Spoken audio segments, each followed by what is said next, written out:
मेरो मन रह गयो लटा पटा, मेरो मन रह गयो लटा पटा, मेरो मन रह गयो लटा पटा, मेरो मन रह गयो लटा पटा। हाथ खड़े रह गए ताली। मेरो मन रह गयो लटा पटा, मेरो मन रह गयो लटा पटा। बाके बिहारी की देख छटा, देख छटा, मेरो मन रह गयो लटा पटा, मेरो मन रह गयो लटा पटा, मेरो मन रह गयो लटा पटा, मेरो मन रह गयो लटा पटा।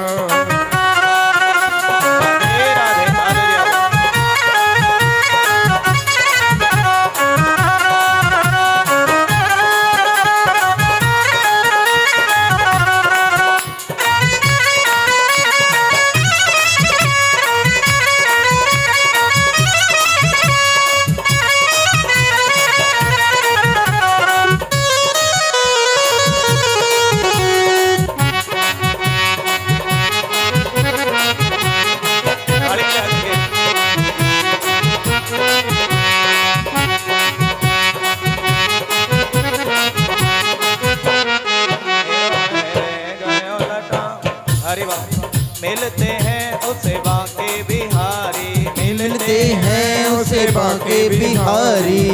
अच्छा जी, किसको मिलते हैं? जो राधे राधे बोल रहे हैं। क्या बोल रहे हैं जी? मिलते हैं उसे बाके बिहारी, मिलते हैं उसे बाके बिहारी, मिलते हैं उसे बाके बिहारी, मिलते हैं उसे बाके बिहारी।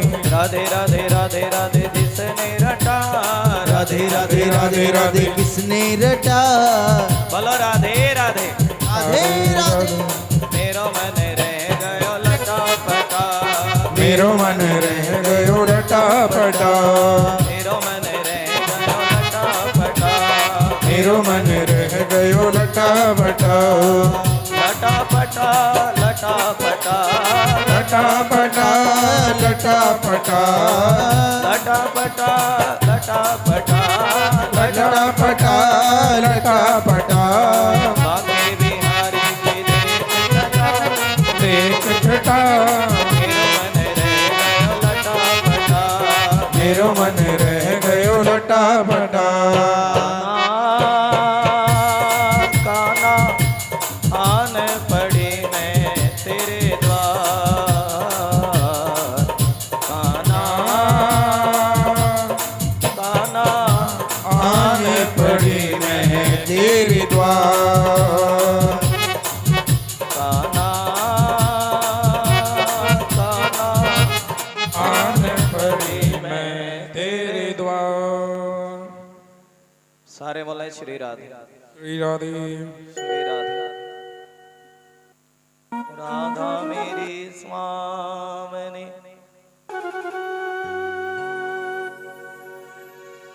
मैं राधे तेरो दास, जन्म जन्म मोहि दीजियो। चलते रहे जी। श्री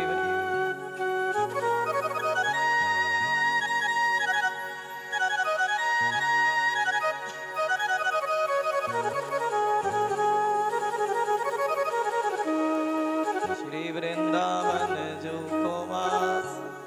देखिए कन्हैया के रंग ही बड़े निराले हैं, अलग अलग रंग है भगवान के। कल कथा में कुछ आनंद था, तो आज भगवान विष्णु की कथा में आनंद और कुछ है। और जैसे जैसे समय बढ़ता है तो आनंद भी बढ़ता चला जाता है।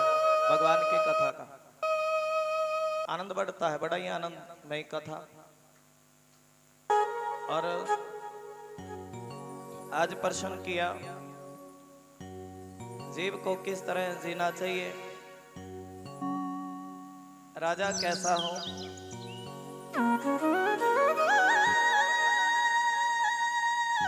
और गुरुजी आपने कथा तो बड़ी सुंदर सुनाई, लेकिन अभी तक आपने राजा परीक्षित के बारे में बताया नहीं है। राजा परीक्षित कैसे राजा थे, और तब सूत जी बड़े प्रेम से कथा सुनाने लगे।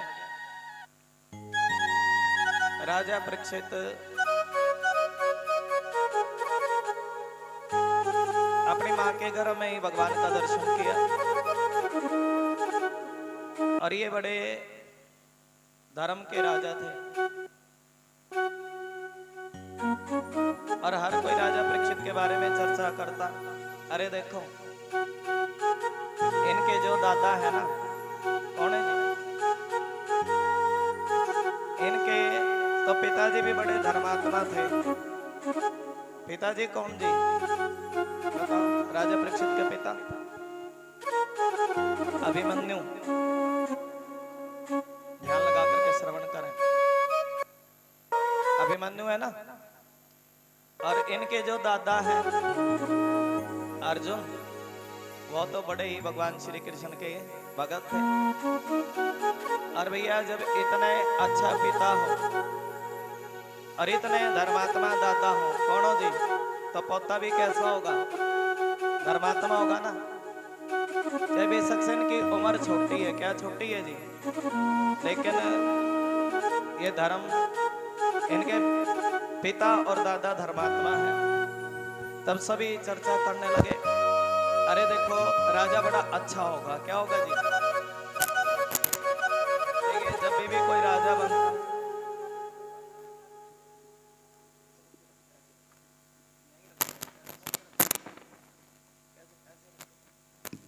जब भी कोई राजा बनता है तब आपस में चर्चा होती है, होती कि नहीं होती जी।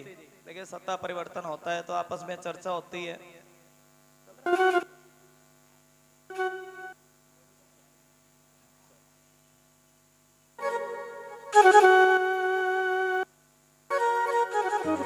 सत्ता परिवर्तन होता है तो आपस में चर्चा होती है, भाई ये राजा जो आया है प्रजा के लिए क्या भला करेगा और कैसी सत्ता चलाएगा। चर्चा होती कि नहीं होती जी। और राजा परीक्षित अब सभी कई भी नगर में जाते, सभी उनके पिताजी की और दादा की बड़ी बड़ाई करते। बोले श्रीमद् भागवत महापुराण की हर कोई बड़ाई करता। और एक दिन राजा परीक्षित ने, क्योंकि अब जो समय आया ये समय कलयुग का समय। कैसा समय है जी, कलयुग का। रामचंद्र के गए सिया से, बोला करो सारे, ऐसा कलयुग आएगा, हंस चुकेगा दाना तुनका, कौआ मोती खाएगा। अरे रामचंद्र सीता माता से कह के गए, ऐसा कलयुग आएगा, हंस चुकेगा दाना तुनका, कौआ मोती खाएगा। कलयुग में बेटा बाप की बात नहीं मानेगा। और कलयुग को कलह काल भी बोलते। कैसा काल जी, कलह समझते हो किसको कहते हैं, बताना। कलह बोलते हैं झगड़े को, किसको जी। कलयुग में देखोगे, जहां कहीं भी देखोगे आपस में क्या होगा बताओ, है जी। जहां कहीं भी देखोगे कलयुग में जगह जगह पर झगड़ा होगा, क्योंकि इसको कलह युग भी बोलते। लेकिन जहां भगवान का भजन हो। राजा परीक्षित घूमने के लिए गए, और घूमने के लिए गए तो क्या देखा, एक काले रंग का पुरुष। कैसा पुरुष जी, एक काले रंग का पुरुष एक गौ को भी चोट मार रहा है। किसको जी, देखिए सुखदेव भगवान का दर्शन करेंगे 30 मिनट के बाद, जिसमें यजमान परिवार उनका पूजन भी करेंगे, पंडित जी पूजन कराएंगे सुखदेव भगवान का, ठीक है जी। 30 मिनट के बाद। और देखिए कलयुग में सबसे ज्यादा दुखी है तो कौन दुखी है जी? गौ माता दुखी है। कौन दुखी है जी? गौ माता दुखी है ना। आज दुखी कलयुग से मोहन रोता है जग सारा, और कृष्णा बंसरी वाले तू आजा दोबारा। धर्म भी बड़ा दुखी है, क्योंकि कलयुग में दया नहीं है। दया धर्म का मूल है। पवित्रता नहीं करते, रखते नहीं है पवित्रता। बढ़िया वस्त्र पहन लिए, मेकअप सुंदर कर लिया, उसी को पवित्रता समझते हैं। और राजा परीक्षित ने क्या देखा? घूमने के लिए गए तो क्या देखा? एक बार प्रेम से बोल दो सुनिए। उस प्रभु की है कृपा बड़ी, याद कर ले घड़ी दो घड़ी। बोलो सारे। उस प्रभु की है कृपा बड़ी, याद कर ले घड़ी दो घड़ी। उस प्रभु की है कृपा बड़ी, याद कर ले घड़ी दो घड़ी। हाथ खड़ करके ताली। अरे राम नाम तू रट ले रे बंदे, अंत समय पछताएगा। थोड़ा भाव है। राम नाम तू रट ले रे बंदे, अंत समय पछताएगा। हाथ खड़ करके तालियों का साथ। ना कुछ लेकर आया रे बंदे, ना कुछ लेकर जाएगा। ना कुछ लेकर आया रे बंदे, क्या कुछ लेकर जाएगा। हाथ पकड़ के ताली बजा के। ना कुछ लेकर आया रे बंदे, ना कुछ लेकर जाएगा।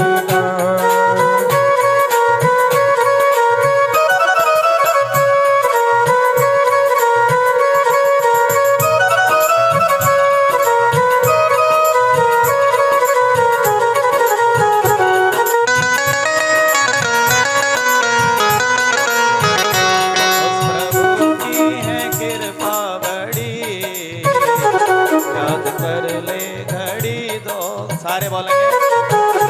उस प्रभु की है कृपा बड़ी, याद कर ले घड़ी दो घड़ी।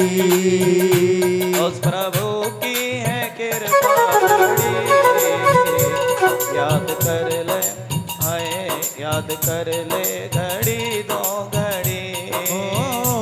उस प्रभु की है कृपा बड़ी, याद कर ले घड़ी दो घड़ी। हरि वंश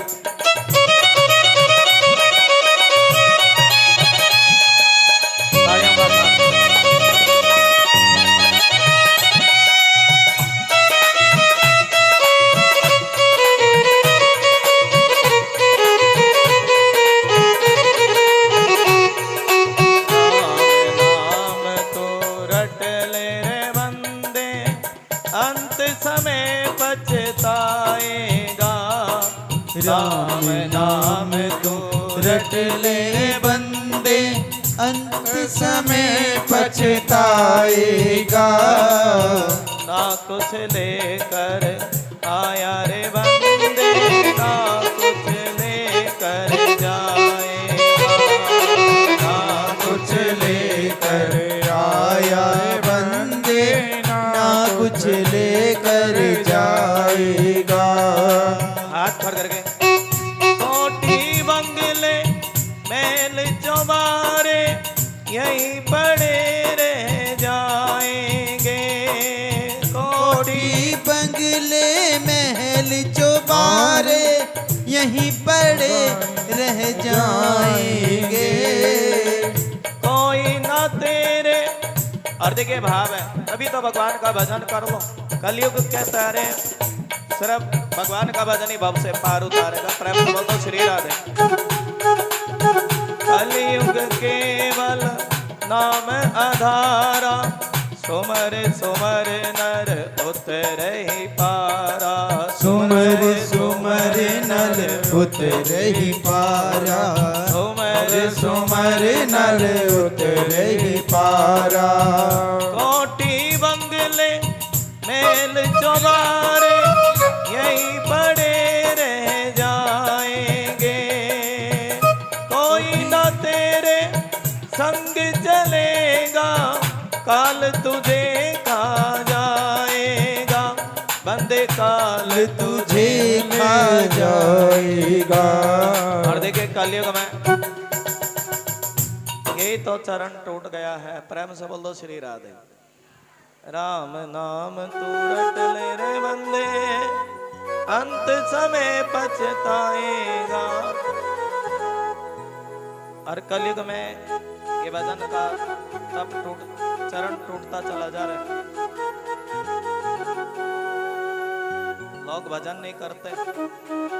राजा परीक्षित ने क्या देखा? एक काले रंग का पुरुष। कैसा पुरुष जी? अरे गुंगा बोल पड़ेगा।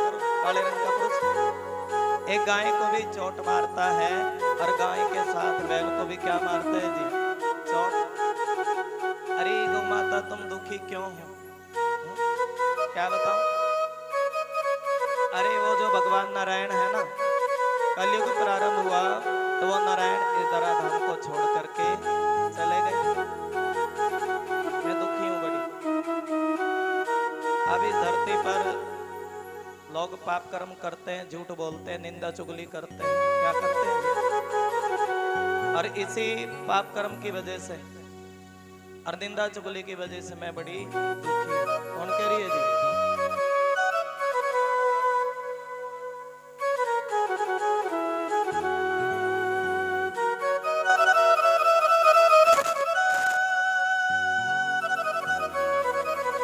ये जो तुम निंदा चुगली करते हो, पाप कर्म करते हो, धरती माता कह रही है इसकी वजह से मैं कैसी हूं जी? दुखी हूं। और जब एक माँ अपने बच्चे को गर्भ में मरवा देती है तो धरती माता को बड़ा दुख होता है। हम अपने मकान बनावे तो धरती माता को आनंद होता है। क्या होता है जी? जब हम इस धरती पर बैठ करके भजन करते हैं और तभी भी धरती माता को बड़ा आनंद होता है। होता है कि नहीं जी? लेकिन राजा परीक्षित ने क्या देखा? अब इस कलयुग ने धरती को भी दुखी किया और धरती के साथ धर्म को भी दुखी किया है। अब ये कलयुग का समय ऐसा आया, दया दान और पवित्रता का चरण टूट गया। किसका टूट गया जी? दया का दान, दया का चरण टूट गया। क्यों? अपने बच्चों से दया नहीं करते। क्या नहीं करते? दया करनी चाहिए। कोई दीन दुखी मिले तो उस पर क्या करनी चाहिए जी? बोलो श्रीमद् भागवत महापुराण की जय हो। शांति जी। कोई दीन दुखी मिले तो उस पर क्या करनी चाहिए? दया करनी चाहिए। हाँ? लेकिन अपने बच्चे से तो दया करते हैं, दूसरे बच्चों से दया करते नहीं है। भाव है पवित्रता और दान। अब देखिए वैसे बहुत खर्चा कर देते हैं, लेकिन जब दान की बात आवे, भाई देखो दान होता है तो धर्म बढ़ता है। क्या बढ़ता है जी? इस दान से हरि नाम की चर्चा हो पाती है, प्रसाद बनता, लंगर होता तो दान से होता है ना। लेकिन आज इस चरण पर क्या मार रहे जी? कलयुग चोट मार रहा है। राजा परीक्षित कहने लगे सुनो सुनो रे कलयुग, अरे मेरे राज्य में तुम्हारे लिए कोई जगह नहीं है। क्या नहीं है जी? जाओ मेरे राज्य से बाहर निकल जाओ। गल्ला बत्ता छोड़िए और कृष्णा कृष्णा बोलिए। बेबे ना आई के नहीं आई, तेरी पड़ोसन नहीं आई, क्या बात होगी? बोल दो। गल्ला बत्ता छोड़िए और कृष्णा कृष्णा सामने मुख करके बैठे। देखिए कथा का पुण्य प्राप्त करना चाहते हो तो ऐसे मुख करो, व्यासपीठ के सामने मुख करके बैठो। उस साइड नहीं, वैसे वो तो दक्षिण दिशा, उसमें तो राक्षस लोग बैठे हैं, ये तो दक्षिण दिशा पड़ गई माँ जी। ऐसे मुंह करके बैठे तो और ज्यादा भाव होगा। प्रेम से बोल दो श्री राधे। अगर चौंधा लग रहा है परली साइड आ जाओ। राधे राधे। उस प्रभु की है कृपा बड़ी, याद कर ले घड़ी तो घड़ी। देखिए भाव है, राजा परीक्षित कहने लगे जाओ, अरे मेरे राज्य में तुम्हारे लिए कोई जगह नहीं है, जाओ मेरे राज्य से बाहर निकल जाओ। और कलयुग राजा के चरणों में गिरा, कहने लगे सुनो राजा जी, अरे मैं तुम्हारी शरण में आया हूँ। किस में आया हूँ जी? शरण में। और शरण में आए हुए की रक्षा करना राजा का धर्म होता है। क्या होता है जी? होता है नहीं? कोई शरण में आ जाए, देखिए कोई कैसा भी व्यक्ति शरण में आ जाए उसकी रक्षा करनी चाहिए। हाँ? और तब राजा परीक्षित ने पूछ लिया था, क्या दिया सुनो कलयुग, अब तो मेरी शरण में आ गए हो, अब तुम्हें किसी से डरने की कोई जरूरत नहीं है। और ये बताओ तुम्हारे अंदर कितने गुण हैं और तुम्हारे अंदर कितने दोष हैं? कलयुग कहने लगे सुनो राजा जी, अरे दोष तो कई हजार हैं, दोष कई हजार, सारे बोलो दोष कई हजार। मेरे युग में व्यक्ति के मन में 1 मिनट में पाप आ जाएगा। क्या आ जाएगा जी? दोष कई हजार है। और लेकिन मेरे अंदर गुण सिर्फ एक ही है। क्या है जी? एक ही गुण है मेरे युग में। देखिए बड़ा भाव बता रहे हैं। अरे पाप, जब कोई शरीर से पाप करता तभी उसका फल मिलता है। और मन में, किसी के मन में पाप की बात आ जाए और लेकिन शरीर से ना बने तो उसका फल नहीं मिलता। क्या नहीं मिलता जी? पाप कर्म का फल सिर्फ शरीर से करने से मिलेगा। और लेकिन अगर पुण्य की बात मन में भी आ गई ना, तभी भी उसका पूरा पूरा फल मिलेगा। बोल दो जय श्री कृष्ण। देखिए किसी के मन में पुण्य की बात आई, आज मैं किसी को भोजन खिलाऊंगा, पुण्य की बात है ना। मैं किसी गरीब को वस्त्र दान करूंगा, ये बात, इतनी बात, आज मैं कथा में जाऊंगी, भजन बोलते हैं ना, भागवत कथा में जाऊंगी, राधे राधे गाऊंगी, आज मुझे सत्संग सुन करके आना है, आज मैं प्रसाद वितरण करूंगी। और ये थोड़ी सी पुण्य की बात भी अगर मन में आ गई तब भी जीव का उद्धार हो जाता है। कलयुग में तो कोई एक भजन भी याद कर ले। क्या कर ले जी? एक भजन भी याद कर ले, उस भजन को सुनने से भी जीव का उद्धार हो जाता है। हम सुनाते हैं ना, आनंद है हर श्वास में सिमरन तेरा, और यूं बीत जाए ना जीवन मेरा। एक भजन कोई याद कर ले तो भव से बेड़ा पार हो जाए। और मेरे युग में जो कृष्ण कृष्ण बोल लेंगे, बोल दो जय श्री कृष्ण। भगवान का नाम ही सब कुछ होगा, समझ लो कलयुग के जीवों के लिए। एक बार बोल दो कृष्णा कृष्णा। और मेरे युग में जो कृष्ण कृष्ण बोल लेंगे उनका बेड़ा भव से पार हो जाएगा। राजा परीक्षित कहने लगे, देखो उनको भगवान का धाम मिल जाएगा जो कृष्ण कृष्ण बोल लेंगे। आज राजा परीक्षित इसी गुण पर रीझ गए। एक तो पुण्य की बात, मन में कोई पुण्य की बात सोचे तभी पुण्य की बात मन में आ जाती है। एक बार बोल दो श्री राम। और इसी गुण पर, और दूसरा भगवान का नाम लेने से जो फल 60,000 वर्ष की तपस्या से नहीं मिलता, किससे नहीं मिलता जी? और वो फल कलयुग में सिर्फ भगवान का भजन करने से मिल जाता है। तभी तो कलयुग को जंगा दे दी थी।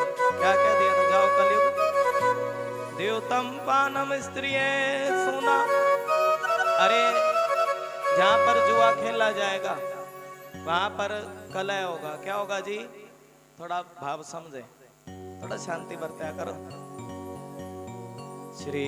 हाँ, जहां पर जुआ खेला जाएगा वहां पर एक तो कलह होगा। क्या होगा जी? कलह मतलब झगड़ा। और दूसरा लालच होगा। क्या होगा जी? क्योंकि बड़ी भावपूर्ण कथा है। जुए में कलह भी होता, जहाँ जुआ होता है तो झगड़ा जल्दी हो जाता है, और लालच भी होता है। क्या होता है जी? तो कलह के रूप में और लालच के रूप में किसका निवास होगा जी? कलयुग का। बोलिए श्रीमद् भागवत महापुराण की। और जहाँ पर शराब पी जाती है उस जगह पर भी झगड़े के रूप में, किस रूप में जी? एक तो झगड़ा, क्योंकि जो शराबी व्यक्ति को देख लेना वैसा गाली देता मिलेगा, मिलेगा कि नहीं जी? किसी से ही झगड़ा कर लेगा। और वहां भी झगड़े के रूम में और नशे के रूम में, मद के रूम में कलयुग का निवास होगा। जहाँ लंपट स्त्रियां रहेंगी, वेश्यागमन होगा, काम होगा, उस जगह पर भी कलयुग का निवास होगा। क्या होगा जी? और कौन सी जगह बताइए? जहाँ पर हिंसक प्रवृत्ति होगी। हिंसक मतलब किसी को मारना। अब देखिए, जो लोग डाकू किस्म के होते हैं, कैसे किस्म के जी? उनकी प्रवृत्ति ही हिंसक बन जाती है। कैसी बन जाती है जी? हिंसा करते हैं। अब चाहे अपनों को मारे, बेगानों को मारे, उनको फर्क नहीं पड़ता। उनको तो क्या करनी है जी? मारकाट करनी है। तो ये जहाँ हिंसक प्रवृत्ति होती है, वहां पर भी कलयुग का निवास होता है। किसका होता है जी? एक बार बोल दो श्री राम, और बोल दो श्री राम। सितार वगैरह भी पैच बदल लो जी, सितार वगैरह कुछ ना कुछ और चेंज कर लो, पैच चेंज करते रहो, प्रेम से बोल दो श्री राधे। जहाँ हिंसक प्रवृत्ति होगी, वहां भी किसका निवास है जी? कलयुग का। और देखिए, कलयुग कहने का सुनो राजा जी, आपके राज्य में कोई शराब पीने वाला नहीं है। क्या नहीं है जी?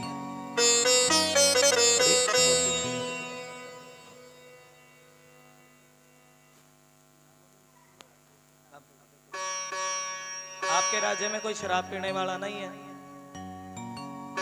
राजा परीक्षित का राज्य तो कोई शराब पीता ही नहीं था। ऐसा युग था वो। अब तो घर घर में चल पड़ी है। कोई मांस खाने वाला नहीं है। कोई भी देखिए, वो राज ऐसा था, अपने ही नारी, प्रेम से बोलो श्री राम, पराई नारी को कोई काम भावना से देखता नहीं था।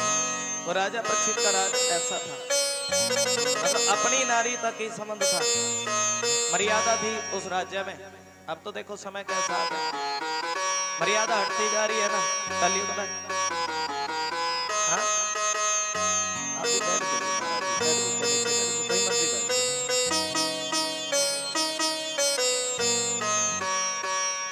एक बार प्रेम से बोल दो श्री राम। यार सीट के पीछे नहीं बैठा करते, आगे ही बैठो, पीछे तो विष्णु भगवान का राज हो गया। राधे राधे। सामने बैठ जो ले सकते आनंद, कोई बात नहीं। देखिए, आज जगह थोड़ी सी थोड़ी है, मन से छोटा, लेकिन कोई बात नहीं, कृपा है भगवान की। तुम आए हो, हम तुम्हें कथा सुना रहे हैं, अच्छा लग रहा है कि जिसको बोले श्रीमद् भागवत महापुराण की जय। और देखिए, किसमें निवास मांगा जी? कोई शराब पीने वाला नहीं था, कोई मांस खाने वाला नहीं था उस समय, किसी की नजर खराब नहीं होती थी। अब कलयुग कहने का सुनो राजा जी, आपने तो मुझे अपने राज्य से बाहर निकाल दिया।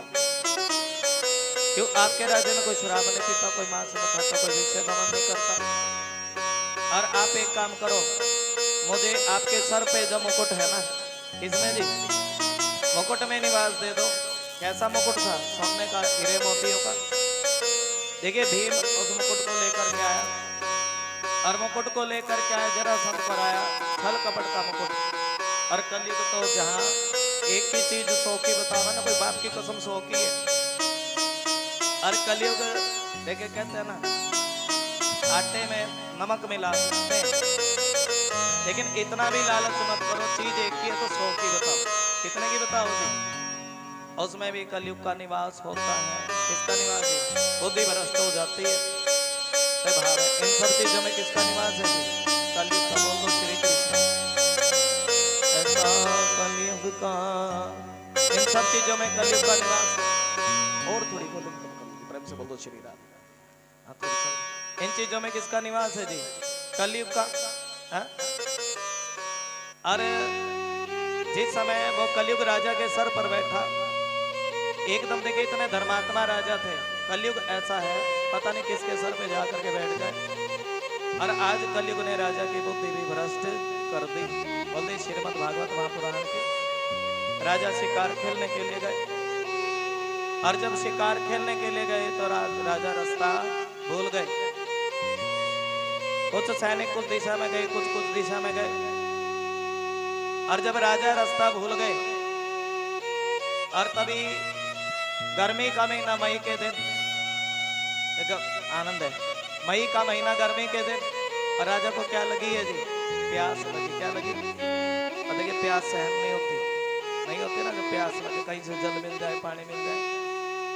और जब प्यास लगी एकदम समीक मुनि की कुटिया में चले गए, और समीक मुनि से क्या मांगा है जी? पानी मांगा। क्या मांगा जी? 3 बार पानी मांगा। और लेकिन पानी की तो बात दूर रही, किसी ने बैठने के लिए आसन तक भी नहीं पूछा। और देखिए जब आसन भी नहीं पूछा तब कलयुग बोल पड़ा। क्या लगा? सुनो राजा जी, अरे इस मुनि की समाधि तो नकली है। कैसी है जी? नकली है। आप नगर के राजा, और इस मुनि ने आपका आदर मान नहीं किया। क्या नहीं किया जी? इसको चाहिए तो था कि खड़ा होकर के, क्या चाहिए था जी? खड़ा होकर के आपका आदर मान करता। लेकिन मुनि तो समाधि में मस्त है। किस में मस्त है जी? बोलो। हर श्वास में हो सुमिरन तेरा, क्यों बीत जाए ना जी। हर श्वास में हो सुमिरन तेरा, क्यों बीत जीवन मेरा। तेरी पूजा करते बीते सांझ सवेरा, तेरी पूजा करते बीते सांझ, क्यों बीत जाए ना जीवन मेरा। यूं बीत जाए जीवन मेरा। हर श्वास में हो सुमिरन तेरा, यूं बीत जाए जीवन मेरा। राधे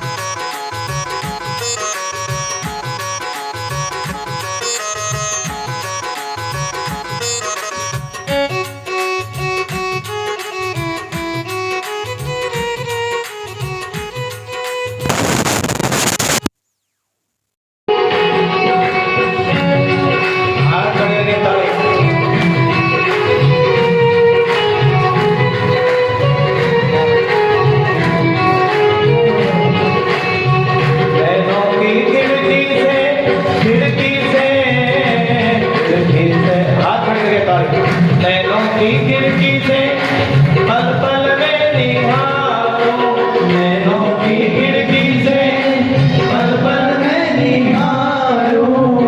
मन में बिठा कर तेरी आरती उतारो, मन में बिठा कर तेरी आरती उतारो।